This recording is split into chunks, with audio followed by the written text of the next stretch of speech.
Hey guys, hope everyone's doing well. Sorry I've not been around for a few days. I've been feeling a bit under the weather, but I'm back in the game now. Got a new tutorial for you today. It's going to be a new pattern brush. Similar-ish to the one that we did last time, except this time we're going to be using circles. I've found a cool little trick recently which I didn't know how to do. You might actually know how to do it, but I didn't, so I'm going to show you anyway. You might find it helpful. So start off by opening a square canvas, then you want to select a hard airbrush, get it up to about halfway along, and then you want to draw a rough circle, and then if you just hold the pen there, you see you create this kind of like circle oval shape which you can move around and manipulate. If you put your other finger on the screen, it then snaps it into a perfect circle. So we're going to use this circle as the starting point. So what we want to do, turn the snapping on and the magnetics on. So that is centered in the middle of our square canvas now. So what we want to do is drag this out until it's a little bit bigger than, I'm going to turn off the snapping until it's a little bit bigger than the actual canvas itself, because you want it to slightly overlap. And then, yeah, there you go. So if we turn the snapping back on, we want to get it so it's basically pretty much in the middle. What I'm going to do, actually, I'm going to turn on the drawing guides. So if we bring the symmetries down to the quadrant, that way you can find the exact center of the canvas. So then go and use the select tool, and you can see that's pretty much where we need it to be. So the bottom of the circle is right in the middle of the canvas. So what we next want to do is duplicate this layer, and then if we highlight it and rotate it 90 degrees, and then want to drag it so that snaps back into the center again. And then I'm just going to merge these two layers together, duplicate that again one more time, and then we want to rotate that 180. So there you go. This is going to be the basis of our pattern brush.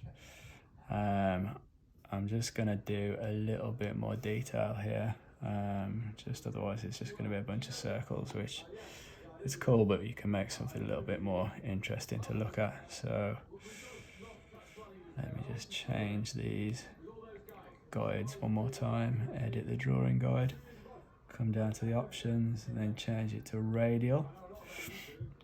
So that way it's going to draw on all four sides. So what I'm going to do is do a bit of a straight line, snap that into position, and then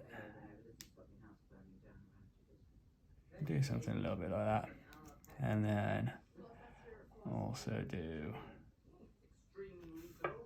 a little bit more detail in the middle. Oops. In the middle itself.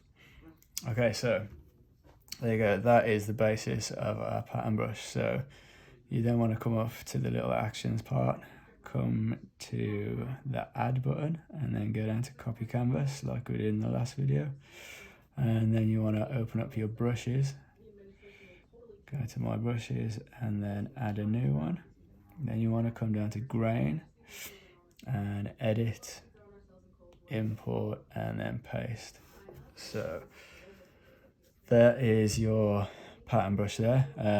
Tap it with two fingers so it inverts, and click done. And then what we first want to do is go down to the Apple Pencil, the opacity. You want to draw that all the way down to 0. Properties, the maximum size of the brush. Yeah, something like that I'll do. Let's go back into grain here. The scale of the actual pattern, you can see there, If you want it massive, you can bring it up, but if you want it a bit smaller, you can do it something a bit more like that. If we do it about there, and then press done, come back onto your canvas. I'm just going to get rid of these layers, open up a new layer, highlight your pattern brush, and then there we go. We have a repeating circular pattern that looks a little bit like that. So that's how you make a perfect circle in Procreate, which is something I didn't realize I could do until a couple of days ago. You can also use it when you're doing a kind of just a regular brush. There's one that I made with just a really basic circular pattern like that. I also made a kind of teardrop one, which looks a little bit like that. So yeah, try this whole new circle thing, and you can even do it with the pattern brush that you create yourself. So yeah, give it a go. Make some circular patterns and circular brushes and let me know how you get on. Thanks for watching, guys. See you again next time.